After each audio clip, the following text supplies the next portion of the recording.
Greetings everyone, and welcome back to the shed of endless possibilities. Right folks, to all the family members and subscribers, as always, thank you for being here. I appreciate you all. Please keep those comments coming. I really do appreciate you all, and it's great having you on this journey with me. Right folks, this is another one of my books, one that I've not read any poetry from before to you, and it's called A Laugh a Day Keeps the Doctor Away. And this is poetry to make the reader laugh, from silly animals to serious situations and the occasional fart. A book to brighten your day. For those who take life seriously, be careful, because if we do take life seriously, we'll all go mad. Right folks, there's 4 poems I wish to read to you today. They're all just silly poems from inside my silly head. And the first one is called The Vegetable Nightmare. Beware, the ear of the corn is listening, the eyes of the potato sees, the onion is stuck in the ground, desperately trying to break free. The cabbage is very clever, so is the Brussels sprout. Listen, is that a courgette? I think I can hear one shout. The runner bean has started running. Is that leek taking a leak? The string bean is tying a knot. It's daring me to speak. The French bean has been chatting. He's fallen in love with a Swede. The turnip is red with anger, and the pumpkin has turned to seed. The cauliflower is in blossom. The pea is having a pea.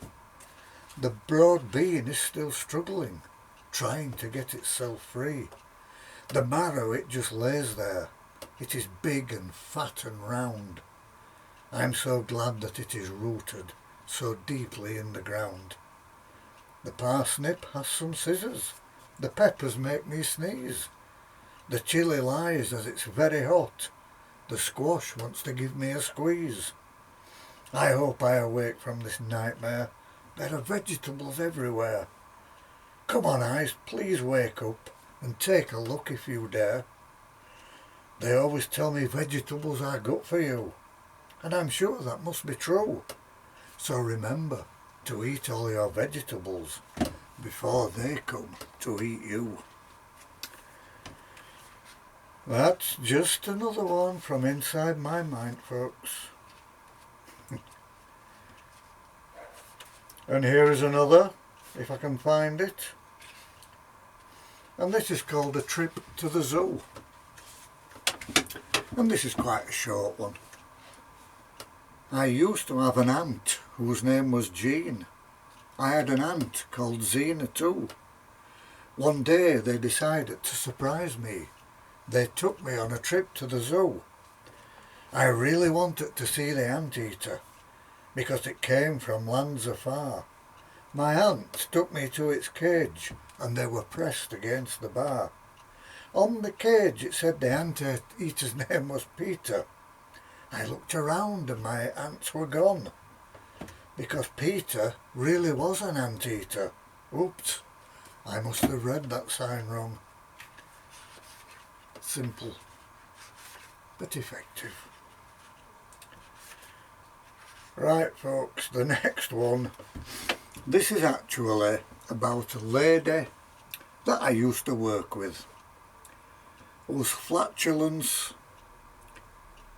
was legendary. So I had to write about her, and this is very true. And it's called Alison, the Queen of Farts. Alison was always farting after each mouthful of food. She didn't care where she did it. People found her very rude. She fills the room with an evil smell, until there is no fresh air. Oops, I farted again, she said. She just didn't seem to care. Her bottom was like a trumpet, and it was often very loud. Alison carried on farting, alone or in a crowd. Her diet did not help her. Cabbage, beans and sprouts. Her farting became much louder. Put a cork in, people would shout. She farted her way through dinner, then farted her way through tea, and a horrible egg-like smell arose as she let the wind blow free. Alison was just a farting machine. People thought it could cause harm, but Alison just carried on farting. She should open her own wind farm.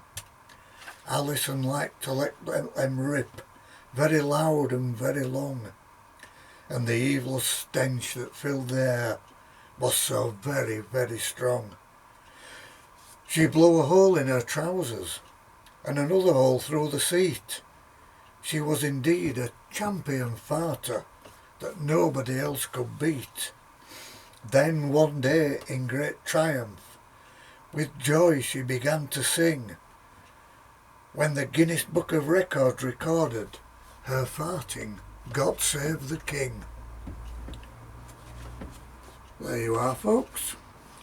Remember, to enjoy these poems, you need to have a childlike mind. And the last one is called Sasfoot Bigquatch.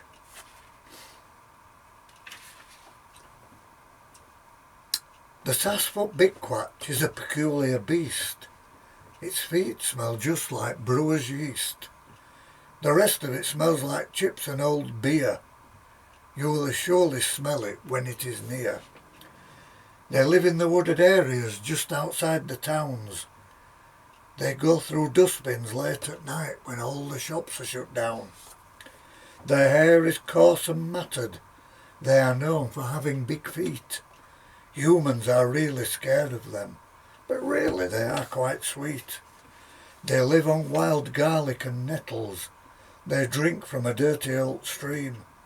They only wash when it's raining. They have smelly breath and their teeth are green.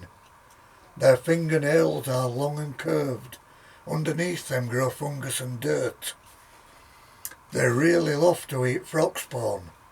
They squeeze it to watch it squirt. They sleep in the trees and the bushes, and at night you can hear them snore. They get quite annoyed if awakened. That's when you might hear them roar. They like to keep themselves to themselves, away from man's prying eye. You will be lucky if you ever see one, no matter how hard you try. You may find one of their large footprints. On the bushes you may find coarse hair. You may even smell their distinctive smell if you ever walk near their lair. Adults will tell you they don't exist. They always laugh when you say they do. But what you need to remember, when you're in the woods, they're watching you. I know they're there because I've seen one. It was standing by an old oak tree. The reason I now believe in them is because it turned and waved at me. There you are, folks. I hope you've enjoyed what you've heard.